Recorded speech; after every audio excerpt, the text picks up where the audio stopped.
Assalamualaikum warahmatullahi wabarakatuh. Alhamdulillah wassalatu ala rasulillah sayyidina Muhammadin bin Abdillah wa ala alihi wa sahbihi wa man wala. Amma ba'du. Alhamdulillah, segala puji bagi Allah Subhanahu wa taala. Kita dipertemukan lagi di channel Al-Baladul Amin via YouTube untuk mempelajari bahasa Arab. Nah, untuk kali ini, di video kali ini kita akan membahas apa itu yang dinamakan adawatul istifham. Itu adalah untuk alat-alat yang digunakan untuk mengungkapkan kalimat pertanyaan. Seperti dalam bahasa Indonesianya itu adalah kata-kata tanya. Seperti apa, siapa, bagaimana. Nah, kita sekarang mempelajari apa, siapa, dan bagaimana itu dalam bahasa Arab. Bagaimana? Ayo, kita mulai saja dari yang pertama adalah hal. Kemudian nanti diikuti dengan a yang ditulis dengan huruf hamzah. Karena mempunyai makna yang sama, namun ada sedikit perbedaan dalam menggunakannya. Hal itu sendiri dalam bahasa Indonesia, hal ya, ini pertama, untuk yang pertama adalah hal. Dalam bahasa Indonesia bisa diterjemahkan apakah. Nah, kalau kita bertanya apakah kamu sudah makan misalnya, apakah kamu sudah belajar, apakah kamu sudah membaca buku, dalam bahasa Arab bagaimana? Maka bisa kita ambil contoh misalnya hal qara'tal kitab, apakah kamu sudah membaca buku? Terus mungkin juga apakah kamu tadi sudah makan? Hal akaltal asya, apakah kamu sudah makan malam? Nah, atau yang mungkin familiar di buhan antum para santri Al-Baladul Amin yang insyaallah sudah pernah membaca kitab Al-Muhawarah karangan Abuya Hasan bin Ahmad Baharun, itu di ad-darsul awal pasti ada yang ditanyakan hal anta ustaz. Nah, hal sendiri ini ya, jawabannya itu enggak lepas dari dua. Ada kalanya ya atau tidak. Karena apakah kamu ustaz, apakah kamu guru, pasti jawabannya ya atau tidak. Begitu juga di bahasa Arab. Hal anta ustaz, kalau di kitab Al-Muhawarah itu la, jawabannya la. Lastu ustaz, bal ana tilmiz. Nah, kalau di kitab Muhawarah. Atau di contoh lainnya, hal qara'tal kitab? Naam, jika itu kamu sudah membaca kitabnya. Atau la jawabannya. Nah, jadi hal ini jawabannya antara naam atau la saja. Begitu. Kemudian dilanjutkan dengan a. Nah, sama seperti hal juga bermakna apakah, cuma perbedaannya ada nanti. Jadi tadi kan hal qara'tal kitab, bisa juga kita memakai a. A itu seperti ini ya, hamzah dengan alif tegak gitu. Jadi a. Contohnya seperti aqra'tal kitab, itu bisa juga sebagai ganti hal. Aqra'tal kitab, jadi lebih singkat ya. Aqra'tal kitab, apakah kamu sudah membaca buku gitu. Atau yang di dalam Al-Qur'an, ara'aital ladzi yukazzibu biddin, apakah telah kamu lihat orang-orang yang berdusta dalam agama. Nah, itu kalau tidak salah seperti itu artinya.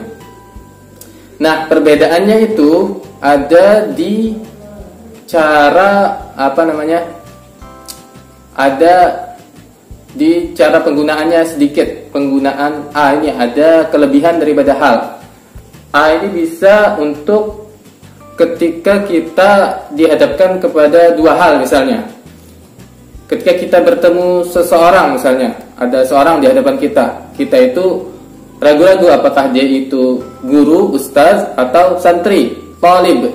Jadi kita bisa bertanya, atalibun anta am ustaz? Atalibun anta am ustaz? Apakah kamu itu talib, santri? Am itu artinya atau ya, atau ustaz, guru. Nah, itu kalau pakai hal itu nggak bisa, harus pakai hamzah a ya. Kalau nggak salah seperti itu. Jadi atalibun anta am ustaz, jika kita dihadapkan di antara dua pertanyaan di dalam kepala kita, di dalam pikiran kita mengira ini si fulan yang ada di hadapan kita misalnya itu ustaz atau santri. Nah, seperti itu kira-kira. Dan sebenarnya juga masih ada beberapa bahasan mengenai A ini. Cuma itu agak panjang, mungkin bisa kita bahas di pertemuan yang lainnya. Nah, demikian itu tentang hal dan A dalam pembahasan kita tentang hal dan A dalam mengungkapkan pertanyaan. Bisa gunakan hal dan A yang bermakna apakah. Kemudian kita lanjut ke man dan ma. Ini agak-agak mirip, cuma beda artinya. Cuma penggunaannya sedikit mirip. Kalau man itu diterjemahkan ke dalam bahasa Indonesia itu siapa, kalau ma itu apa. Jadi man itu untuk menanyakan sesuatu yang berakal, menanyakan seseorang misalnya. Seperti contohnya man abuka. Nah, seperti di kata Al-Muhawwarah juga seperti itu ya. Man abuka, siapa abahmu? Jawabannya misalnya abi ustaz, abahku itu guru. Nah, itu contohnya man. Atau yang lainnya man huwa, gitu aja. Ada orang di depan kita, di agak jauh mungkin kita bertanya sebelah ke orang sebelah kita, man huwa, kita sambil menunjuk orangnya itu, man huwa, terus jawab sama kawan kita yang di sebelah tadi, huwa Ali misalnya, dia itu Ali namanya, ismuhu Ali misalnya. Nah, seperti itu tuh man. Jadi man itu digunakan untuk sesuatu yang berakal, seseorang. Dalam mudahnya ya, seseorang atau sesuatu yang berakal, menanyakan tentang sesuatu yang berakal, itulah man. Beda dengan ma. Kalau ma itu untuk menanyakan sesuatu yang tidak berakal, seperti pohon ini misalnya, nih pohon-pohonan ini, atau kitab ini, atau kertas ini misalnya, kita nggak tahu ini apa, tanya ma haza, apa ini, jangan pakai man. Man haza, kalau man berarti ini berakal dong. Sementara ini nggak berakal, benda mati misalnya. Berakal itu seperti benda hidup atau benda mati ya. Kalau ma ini untuk benda mati, seperti ini, ma haza, haza syajarun musanna'ah, ini pohon buatan. Atau ini juga ma haza, haza jawalun, ini HP itu ya. Itu jawabannya untuk ma, seperti itu kira-kira. Lanjut lagi kita ke kata yang selanjutnya, yaitu mata. Tanya panjangnya bukan mata. Kalau mata itu mati, bisa nanti artinya. Ini mata, tanya panjang. Mungkin bisa dilihat tulisannya nanti tertulis di bawah. Mata itu digunakan untuk menanyakan hal yang berkaitan dengan waktu. Dalam bahasa Indonesianya diterjemahkan sebagai kapan. Kapan kamu tidur? Jadi bahasa Arabnya mata terkudu, kapan kamu tidur. Mata tata'allamu, kapan kamu belajar. Mata tagtasilu, kapan kamu mandi. Seperti itu, mata. Dan itu sepertinya mudah ya, pokoknya itu digunakan untuk menanyakan sesuatu yang berkaitan dengan waktu. Kemudian aina. Aina ini untuk bertanya yang berkaitan dengan tempat. Tadi itu ada waktu, sekarang tempat. Aina. Hamzah, ya, nun. Aina. Aina tata'alam. Jadi kan mata tata'alam, kapan kamu belajar. Kalau aina tata'alam berarti di mana kamu belajar.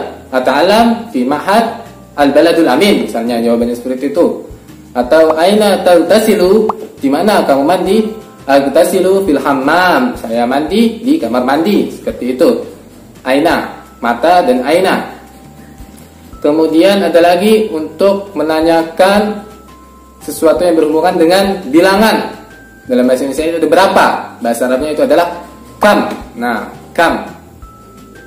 Kam umruka, misalnya itu. Berapa umurmu? Nah, itu misalnya kam. Atau kam akhuka, kam ikhwatuka, berapa jumlah saudara-saudaramu itu.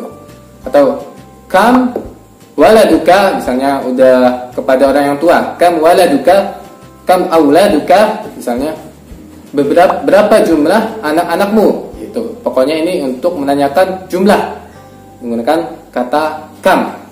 Tadi ada mata sudah, aina, kam. Mata itu untuk yang berhubungan dengan waktu, zaman dan waktu atau waktu. Terus aina itu untuk yang berhubungan dengan tempat. Kemudian kam untuk berhubungan dengan jumlah. Dan selanjutnya adalah kaifa.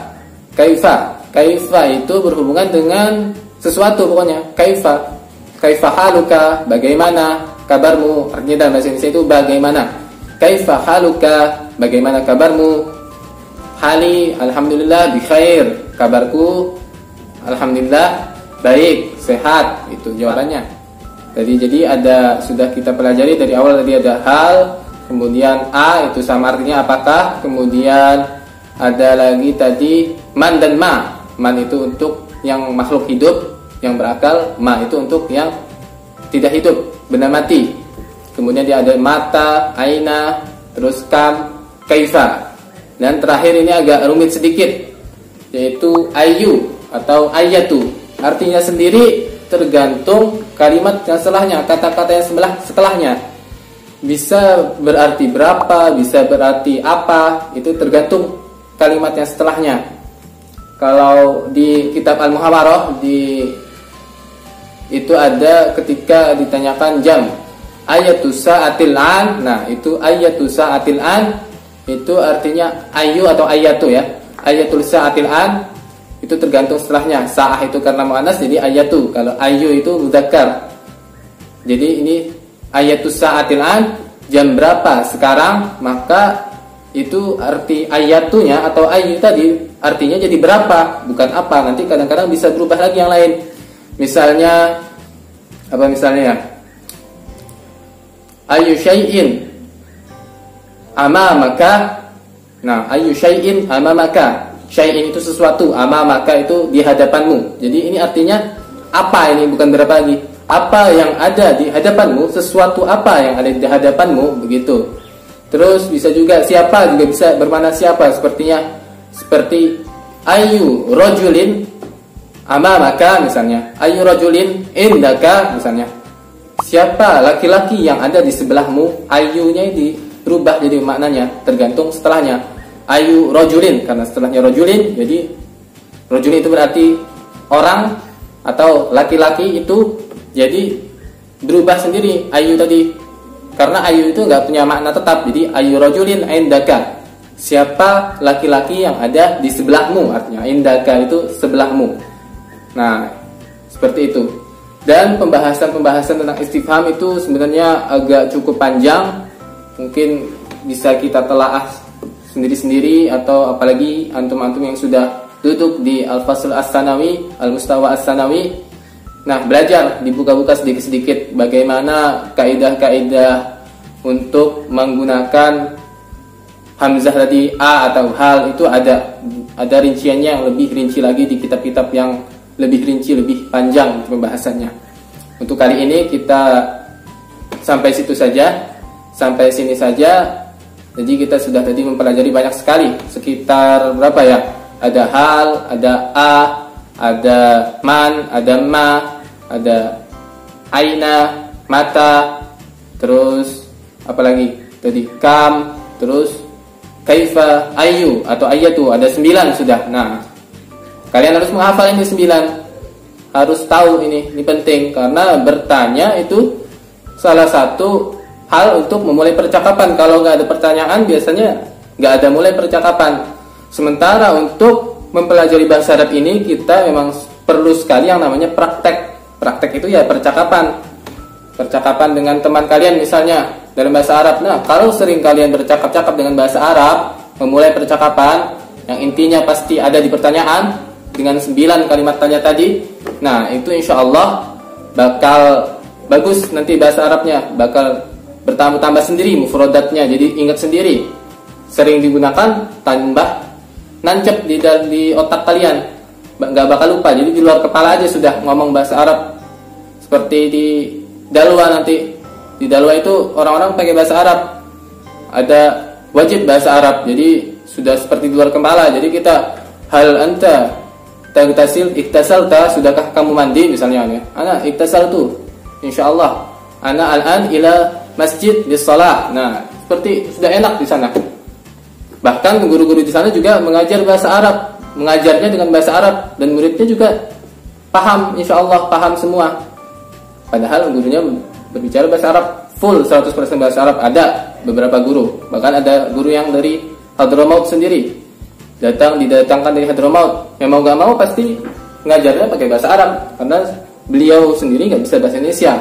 Maka dari itu ini diingatkan 9 tadi dihafali betul-betul, dipahami betul-betul bagaimana cara penggunaannya, kapan itu digunakan. Dan insyaallah kita akan bertemu di pertemuan selanjutnya. Wabillahi taufiq wal hidayah. Wassalamualaikum warahmatullahi wabarakatuh.